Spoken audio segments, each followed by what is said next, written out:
All right, hey everybody. I am going to record a hopefully short and easy to understand Photoshop tutorial for just some really basic editing skills. So the first thing you want to do is actually open up Adobe Photoshop. You can find it by clicking on Finder, and it should be like the little PS logo right here. Okay. When you actually open up Photoshop, you'll have a couple different options. You can either create a new document, which will have a white background, or you can open up an existing photograph. I usually like to create a new document because I like to play with the background, and if I do any erasing or anything like that, then I have something behind it. Whereas if you just opened it, you wouldn't really have, anything behind it. So when you create new, you can either choose the default Photoshop size, or you can check out these other presets up top. You can do a printout that's just like a piece of printer paper. And then you can title it whatever you want, but since it's a demo, I'm going to leave it as untitled. And then I have my blank white canvas. Okay. So what you're going to do first is add a layer. So notice that in Photoshop, all of the tools are on the left, all of the settings are up on the top, and all of your color and layer options are on the right-hand side. So layer box is right here. I actually like to click and drag my layer box out so I can see what's going on. And you have a lot of different options here. Okay. So what you're going to do first is add your layers. So like before, Photoshop was more intuitive. You'd have to actually add your own photos, but you can click this little button to add a new layer if you want. Okay. And you can drag and drop it into the little trash can to delete the layer. That works too. Photoshop is really intuitive now. You can just drag and drop. So I'm going to drag and drop into the space. Okay. And this is a student photograph. Okay.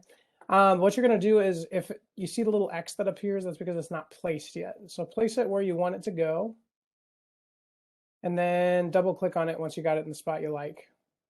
Okay. So I'm going to do that with a few more pieces.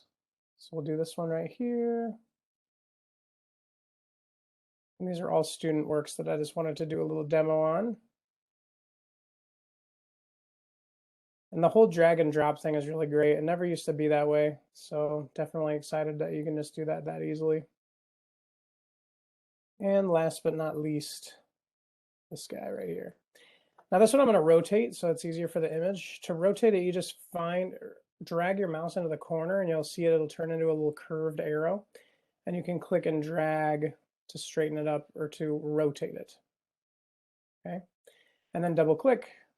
Now, let's say I double clicked on it, but I'm like, oh, I didn't move it. Notice it won't let me move it, right? So that's because you have to click on the move tool. So up at the top, you click on move, and then you can click and drag and change it the way you want. The other thing you can do is this little check box. If you click the move tool, there's a show transform controls. If you click this on and off, you can see little dots around your image. It usually saves that in the presets when you're done too, so that you always see them when you use it. Okay, so now you should see 4 layers. So I added 4 pictures. So I have a background layer and then 4 individual layers. Now these layers I can click and drag wherever I want. Okay. Note though, whatever you're trying to edit, make sure you're clicked on that specific layer. So let's do the cat one first. So I'll click on the cat layer. If you want to rename them, you can double click on the text and you can rename them. But I'm just going to edit this a little bit because I think I'm going to show you how to take this cat picture from a picture of your cat to kind of a work of art. The wood is really distracting because it doesn't really go with the other colors in the color scheme here. So I'm just going to go to Image and Adjustments. Whoops. Image Adjustments. And the first thing I'm going to do is change it to black and white. Okay. Now you can adjust these a little bit if you want to kind of change the way the blacks and the whites are. So like maybe I can make this really dark. And you can kind of play around with these settings to get exactly what you're looking for here. Okay, and I'm going to click OK. I like that the way it is. And then I can go to Image Adjustments and Levels, and this is where you can really start to adjust and make your piece look a lot more artistic. Okay, so with 2 simple adjustments, I've already taken that photo to the next level and changed it and made it look a lot more professional, right? So let's do it with the tree photo now. If I click on the tree photo, same thing, I'm going to go to Image Adjustments. Okay, and this one I'm going to start with hue and saturation because I think the picture overall just looks really soft. I don't know, there's not much jumping out at me. Okay, so this one you could really modify. You can adjust the hue a little bit and the saturation, which will make it darker, which will make the colors more vibrant or less vibrant, and then the lightness of the whole image. So already that one simple adjustment just with the hue and the saturation changed that picture completely. Now let's look at the, now that was how to edit your colors, okay? So if I wanted to go to, I could try filter as well. Filter is a good one if you click on an image, and you can play around with filter as well. The one thing to know about Photoshop is there's like a million things you can do in Photoshop. Like there's no way that any human being can know every single thing that you can do on Photoshop. So it really just, you'd really just got to play around with it. That's how you're going to learn the program, is to just play around with the tools and experiment with them. So this is just the simple basics, okay? So now this flower photo. The one thing that bothered me about the flower photo was the background back here. I wanted it to be a little more simple, okay? So I'm going to zoom in. If you hold down Command on your keyboard and use the plus and minus keys, you can zoom in or out, okay?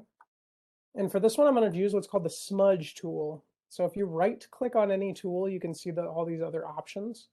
So I'm going to click on smudge tool, and up at the top, you can always adjust your tool. So any tool that you use, you can adjust it up at the top. So I'm going to change the size, be about right there, okay?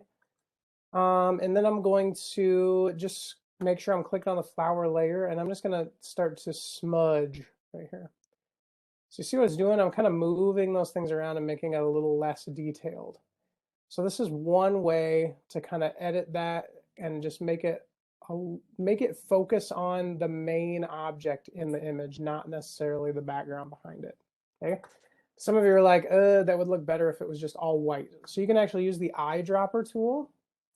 Click on the eyedropper tool and then choose one of the colors. Now, when you choose it, notice the color over here will choose that color that you clicked on. So if I clicked on the red, it will choose that red over here. So I'm going to click on this beige color, and then I'm going to click on the brush tool, which is right here. I'm going to edit my settings up at the top. I'm going to make my brush a little larger. Okay, but I'm going to make it really soft. Okay, oh, it is really soft already. And then what I'm going to do is I'm just going to brush very lightly over my image.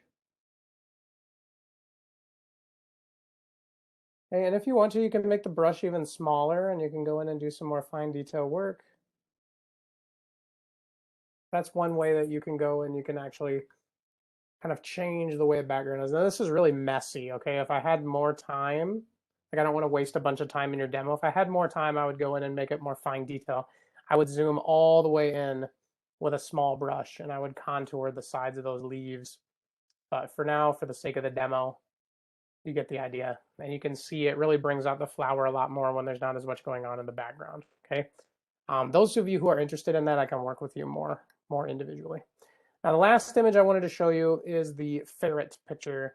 So this just looks like a pet photo. It does, but I can show you how to make it more artistic. First thing, let's crop out this carpet. So to crop, you don't want to hit the crop button. The crop button will crop your entire work of art. You just want to crop the picture. This is where it gets a little confusing. So what you're going to do is hit the selection tool right here. Okay. You are going to select the part of the image that you want to keep. So I'm just going to keep this part right here. I don't want to keep anything else. Now, if I hit the backspace key, okay, so this comes up. Your object cannot be, it's not editable. So you hit OK. If that message ever comes up, you just have to go to Layer and then Rasterize Smart Object. I've been doing this for years. I still don't know why you have to do that, but that's how you get around it. Then if you hit the backspace key, it deletes the image on the inside. That's not what I wanted, right? So to undo, Command Z to undo. I want to select the opposite. So I'm going to go to select inverse. Then when I hit delete, I'll delete everything except for that image. So now see it's still selected. So I'm going to hit Control or Command D to deselect.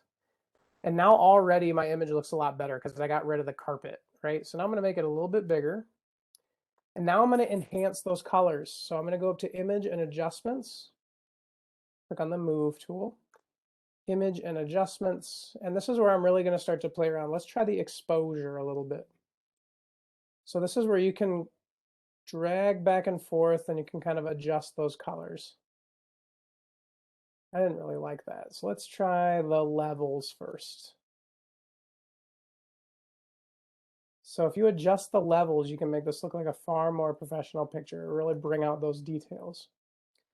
And then let's play with the color balance a little bit.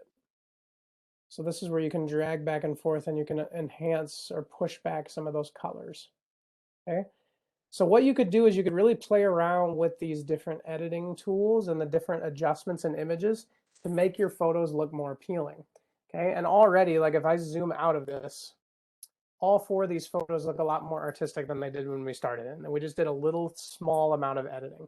Now, there's a lot of stuff that you can do in Photoshop. Feel free to play around with these tools. As the semester goes on, we can do more advanced things. But for now, this is just kind of a good way to start and to kind of dive into editing some of your photographs. So I hope this helps. Email me if you have any questions.